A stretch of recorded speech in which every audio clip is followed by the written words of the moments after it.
It's been a week where another police officer was fired and then charged with the crimes of killing someone. It's also a week where the president signs orders on police reform and earns compliments from the families he met with. But will lawmakers unify and take action? Too often we're having a discussion in this nation about, are you supporting the law enforcement community or are you supporting communities of color? This is a false binary choice. Can anyone on the Republican side say unequivocally Black Lives Matter? What will the coming weeks bring? We're leaning into the big issues in our region and our country on This Week in Jacksonville. So glad you've joined us today. We're spaced out across our table this morning. We welcome Rick Mullaney, our political analyst, and Nat Glover. Nat Glover is a leading voice in Jacksonville, a man who served as a police officer, then as sheriff, and most recently as president of Edward Waters College. Thank you for agreeing to be with us and talk about this big topic to tackle in a short time this morning.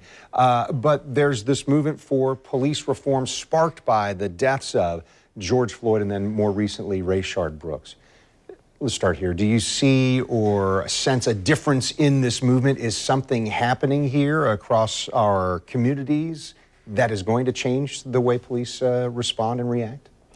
Yeah, I see something different. If you look at the demonstrations across the country, first thing you've seen a change in the complexion of these demonstrations.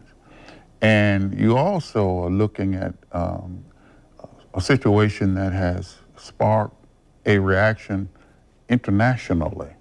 So we are at a point in our history now where I think we need to take advantage of this situation and turn it into a plus, where we can look back and say, yes, it was a tough time to go through, but there is some redeeming value, and we can actually see some of those pluses.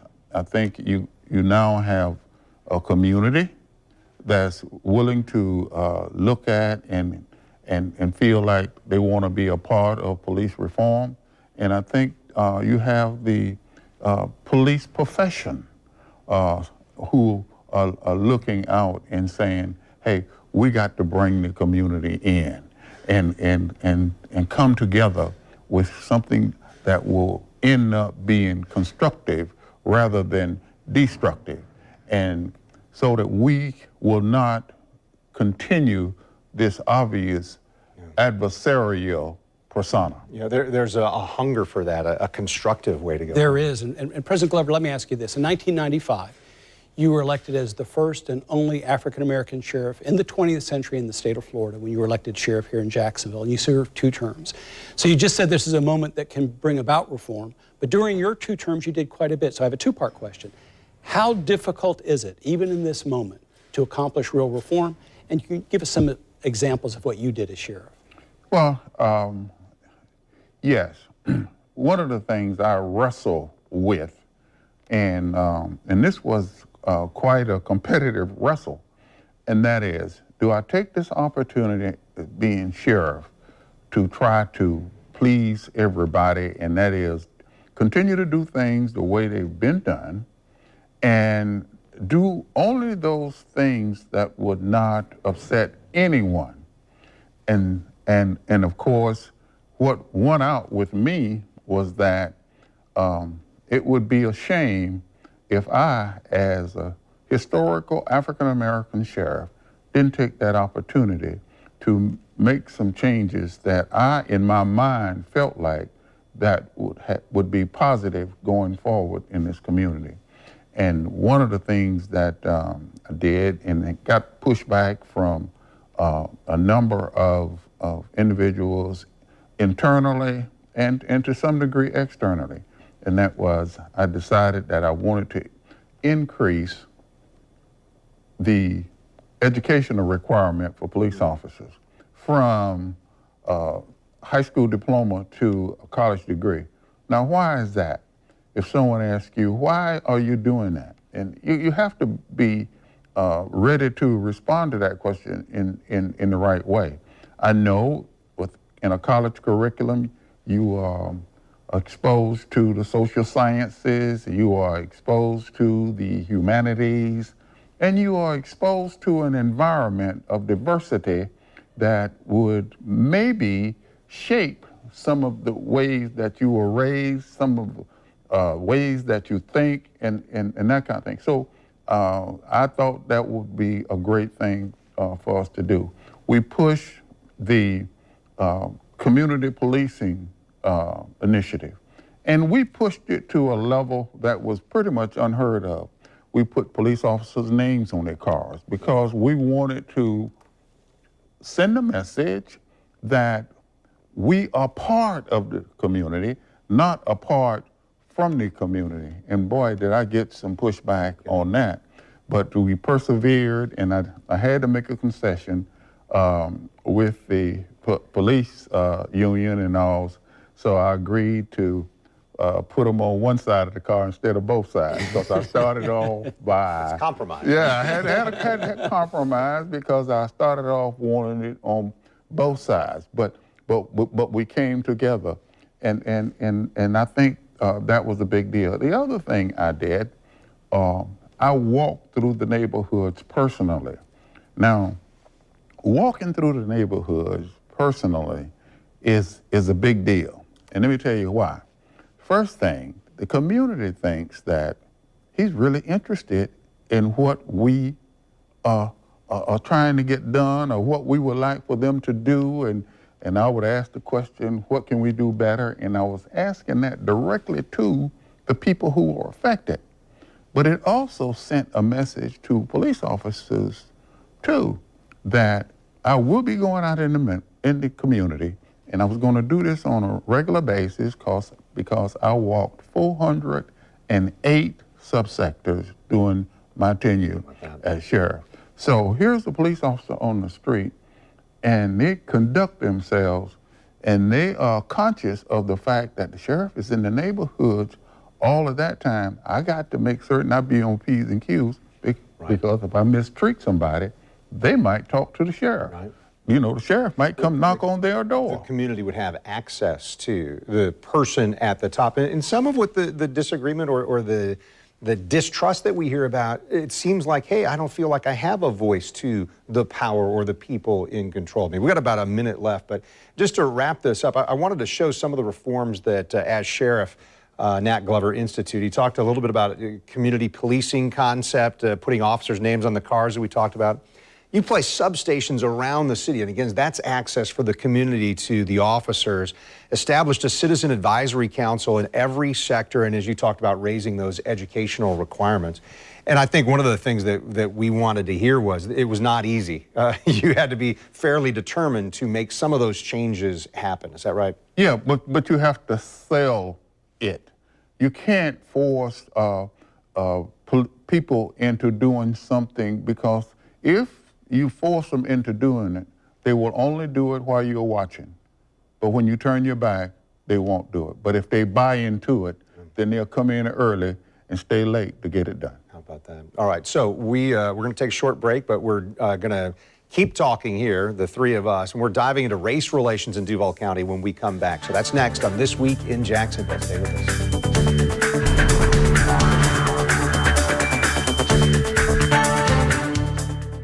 Dinner with the Drakes tonight? Alexa, ask Buick to start my Encore GX. 4 fillets. You know this dinner's for their kids. Thanks for watching them. Where's the pizza? The first ever Buick Encore GX. Current eligible lessees get this low mileage lease on this Encore GX without remote start for around $239 per month. I know so many Americans are suffering loss of a loved one, suffering economic hardship. The country is crying out for leadership that can unite us, leadership that brings us together. That's what the presidency is, the duty to care for all of us, not just those who vote for us, but all of us. But I promise you this, I won't traffic in fear and division. I won't fan the flames of hate. I'll seek to heal the racial wounds that have long plagued our country, not use them for political gain. I'll do my job and I will take responsibility. I won't blame others. You know, I've said from the outset of this election that we're in the battle for the soul of this nation. What we believe, and maybe most importantly, who we want to be, it's all at stake. We stand together, finally as one America, we'll rise stronger than we were before. I'm Joe Biden, and I approve this message. 4. A great swing and a good round on a great course can bring so much joy. It's time to vote for Jack's Best. Head to newsforjacks.com/JacksBest to vote for your favorite golf course. Presented by Visit Jacksonville. Jack's Best, where you're the local expert.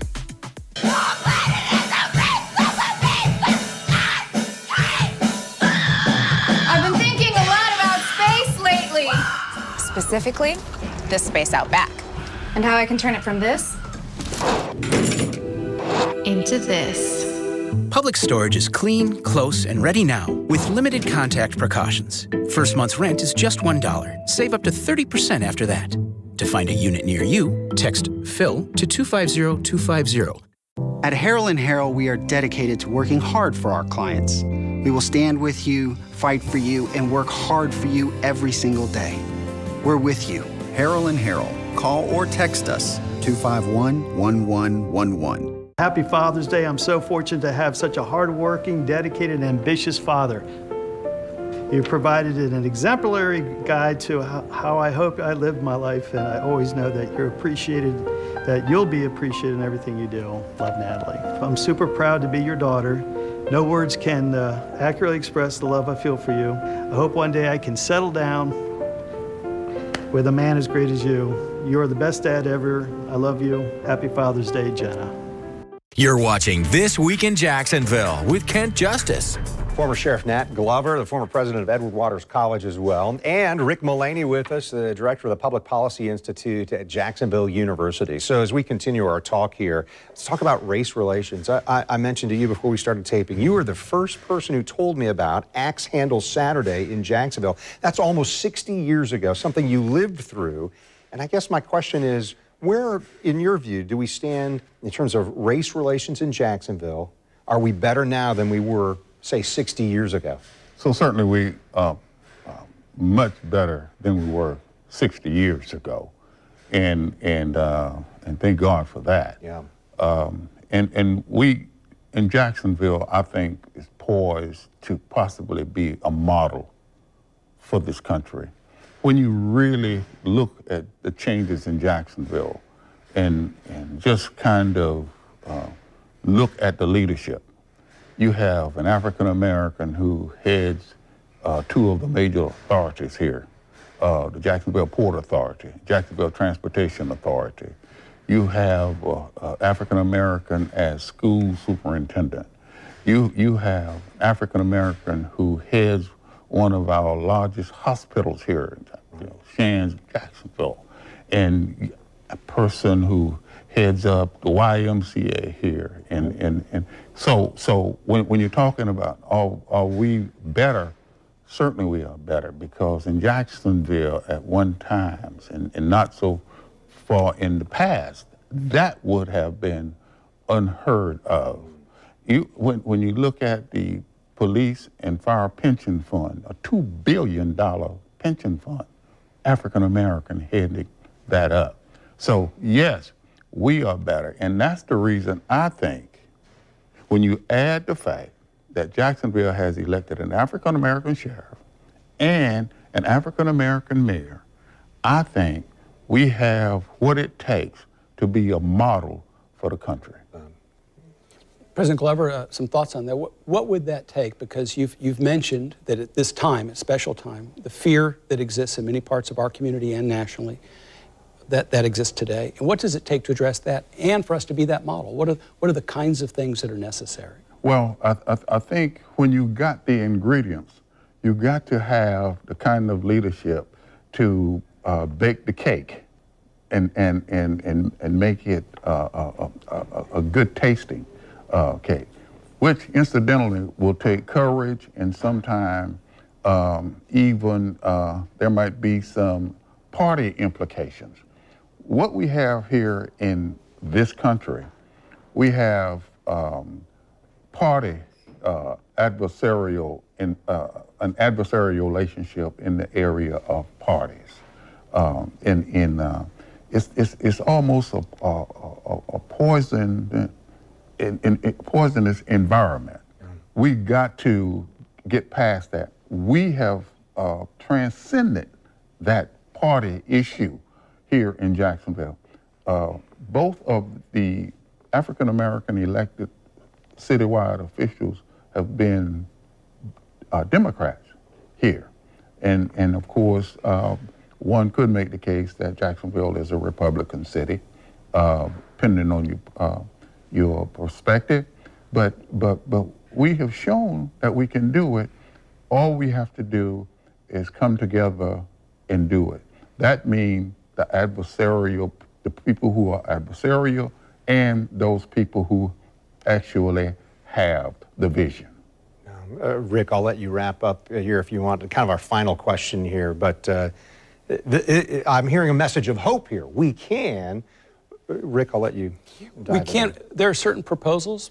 For example, you've seen Aaron Bowman talk about making substantial investments in underserved parts of our communities. You've seen the mayor making some efforts. What sorts of things do you think are important to the African community itself in order for Jacksonville to move forward? We've got about a minute and a half there for that response. Well, let me just say, I think the biggest thing is going to be attitude.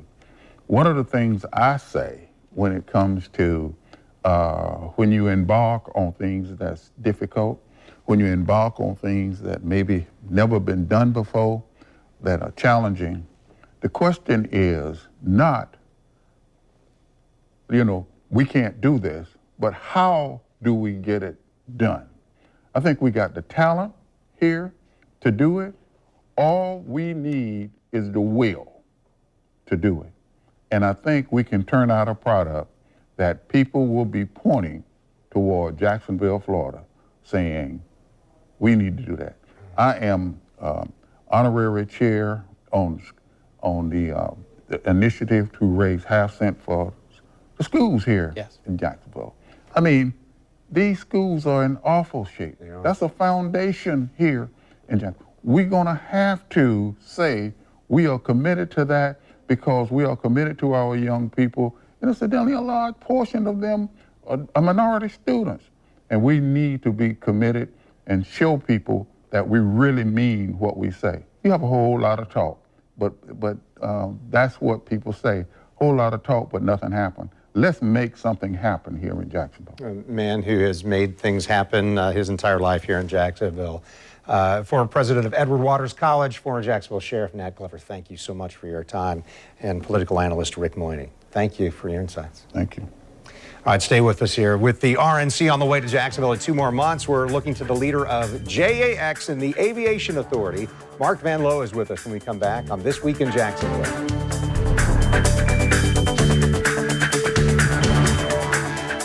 In times of catastrophe and disaster, look to the first responders. In times of emergency and danger, look to your first informers with the Weather Authority on The Morning Show. Tracking severe threats minute by minute, pinpointing every change to expect. Giving you about a 6-minute window. Keeping you prepared with a plan in place as soon as you wake up. So we'll be here with you to take you through. Breaking weather alerts so you can protect your family. The Weather Authority on The Morning Show. Channel 4, the local station. Getting your air ducts thoroughly cleaned takes the trained professionals at Stanley Steamer using the most powerful equipment to get the most powerful results. Our equipment goes deep inside your ducts, removing years of dirt, pet hair, allergens, even dust mites. Unlike other air duct cleaning companies, Stanley Steamer cleans your entire system. Just look at how much dirt can be removed. Call today for a free inspection and save $50 on a cleaning. Stanley Steamer gets your home cleaner. Tough times always seem to get harder. You applied for Social Security, but were denied. Don't give up. Fight for what you deserve. FARA and FARA, protecting you and your family since 1979. Today, funeral costs average over $10,000 and are expected to be over $30,000 in 20 years. With these rising costs, seniors must ask themselves these important questions. Can my family pay a funeral bill possibly as high as $30,000? Would my funeral place a financial burden on my loved ones? How can I protect my family from this unavoidable expense? Senior Life Insurance Company offers state-regulated life insurance plans to help cover your funeral expenses. With plans around $12 a month, covering your funeral expenses has never been more affordable. Your low rate is also locked in for life. You can also not be turned down for any health reason. We cover seniors with many common conditions like diabetes, high blood pressure, or arthritis. This is all done with no medical exam. Protect your family with life insurance from Senior Life. Call the number for free information with no obligation. Make the free call now. Your pets are always there when you need them. Pet Supermarket has been there too. For over 30 years, we've been your local pet store, providing the expertise, care, and essentials for you and your pet. We've worked with top brands like Blue Buffalo, Merrick, and Science Diet to lower prices on your favorite food and litter. We've introduced more ways to shop. Visit us in store or call ahead. Or shop online for fast and easy home delivery. Now more than ever, it's important to distance socially while shopping locally. Give us a try and experience the difference. Pet Supermarket. Jacksonville, you voted. Now it's time to check out all the winners of Jack's Best. Head to newsforjacks.com/JacksBest to see who you picked as the best in every category. Presented by Visit Jacksonville. Keith Pearson Toyota. Your hometown superstore. You're watching This Week in Jacksonville on Channel 4. The Jacksonville Aviation Authority is ready to showcase the city's airports for the Republican National Convention this summer. As the area gets ready for an increase in travelers, JAA launched the Jax Airport Cares program. It's designed to help minimize the spread of COVID-19. So includes an electrostatic fogger disinfection in areas, including the terminal, boarding gates, baggage claim, other areas of the Jacksonville International Airport. Airport also added plexiglass barriers at gates and counters and closed the economy lots to prevent the spread of COVID-19 on those shuttle buses, which typically I would be out there taking. So I'll tell you what, joining us right now is Mark Van Lowe, the Chief Executive Officer for the Jacksonville Aviation Authority. And JAA, I know, oversees 4 of our local airports, the largest of them, obviously, JAX. How does this sound to you, go through a pandemic and a crisis and this big economic thing? Oh, yeah, and now we're going to have one of the biggest events you can have in your city with the RNC. This is quite a time. We love it. We're ready for it. Any of that wasn't probably in your plan that you had in January. How do you get ready for something big like RNC when you've had the shutdown across the country? Well, you know, we hosted the Super Bowl a few years ago. So we took that Super Bowl playbook off the dusty shelf and opened it up, and we are preparing for one big, massive thrust to people. Yeah. Do you have to approach it differently because of what's happened to the economy or with particular carriers and that sort of thing? Well, we do, just simply because of the cleaning and you know, everybody's social distancing. So we're getting that ready now, just as we have been for passengers. But it'll just be a lot more people than we're used to handling in this certain period of time. Yeah, I know one of the things that we've heard about initially when they said, hey, the Republican National Convention may come to it is coming to Jacksonville. A lot of that talk was about, do we have capacity in terms of hotels? Do we have the capacity, or how do we have the capacity? You just said we're ready. So how do we have the capacity when it comes to travelers? Well, that's the easiest part of this whole equation, simply because there are so many airplanes parked right now for the airlines. When they get this kind of a demand for a special event, they pull the airlines into the fleet and add flights, and we can handle just about as many people that want to come to Jacksonville. From the authority's perspective, so managing the airports, clearly you're not the airlines. What's the relationship been like during this time where so few travelers have been willing to say, yeah, I'm getting on that plane? It's been a challenge. You know, we, at the height of this, or the bottom, I should say, we had a little under 400 passengers a day use the airport. And now we're up to 2,500, so we still have a long way to go. What would typical numbers be? 10,000 a day. So we're getting there slowly. Every day we add a couple hundred more passengers, and I think when people see our terminal and all the work we're putting into keeping it clean and sterile, I think they get a little more relaxed, and so hopefully the travelers all will come back. So where is JAA on the issues of the growth that might happen? I'm bringing this up because Jack's Daily Record reported that you had said the future of the Jacksonville International Airport, JAX and JAA, will be defined by securing nonstop service to the West Coast, finding the first direct flight to a European destination, corporate expansion. Has all of that been put on hold or scrapped entirely, or do you push on and try to get that done? Well, I will answer the good question first, and that's corporate expansion. We are seeing that in spades. We're seeing Federal Express, one of our big cargo carriers, is almost doubled in size. We're looking at adding more cargo space. Cecil Airport continues to be the shining star. We've got the space activity going on out there, and a lot of our tenants there want to expand. The Navy's conducting their training this summer, so it's an exciting airport. And this is a look at those 4 airports that the Aviation Authority kind of manages or has in your portfolio there. I think a lot of people don't really realize what's at Cecil in terms of the space possibilities, It's right? incredible. It's over 6,000 square miles, I want to say. Is that correct? It's a major... For all of there? All of Cecil. It's a major facility. You know, it used to be a Navy base, so there's plenty of room out there to grow, and we're working every square foot of it. Yeah. Maybe we wrap up here, but where does the Airport Authority come in when we've got all these national issues about, hey, we need some racial equality? Are there things that leap to mind for your board that says, hey, we need to do better in this area, or for passengers or what have you? How are you handling that controversy these days? Well, you know, we're all watching it. We're all concerned. But you may know we are a federal agency. So the Federal Aviation Administration is our watchdog. They are who we report to. They've had an Office of Civil Rights as long as I've been in this career.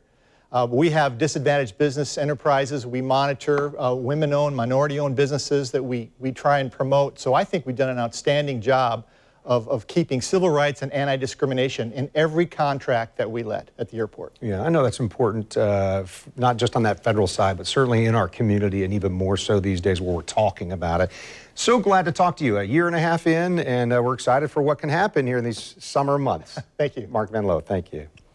All right, so stay with us because every week we try and bring you something interesting. And next time, John Delaney is here, the former mayor of Jacksonville, former president of UNF. We're also hosting Duval County School Board Chairman Warren Jones.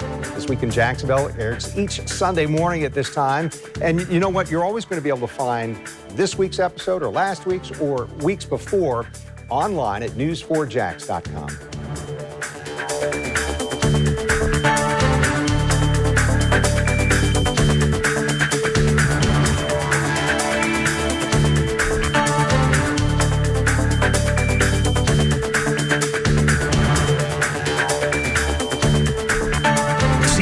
Every day, more people are choosing News 4 Jax, Northeast Florida and South Georgia's #1 source for local news.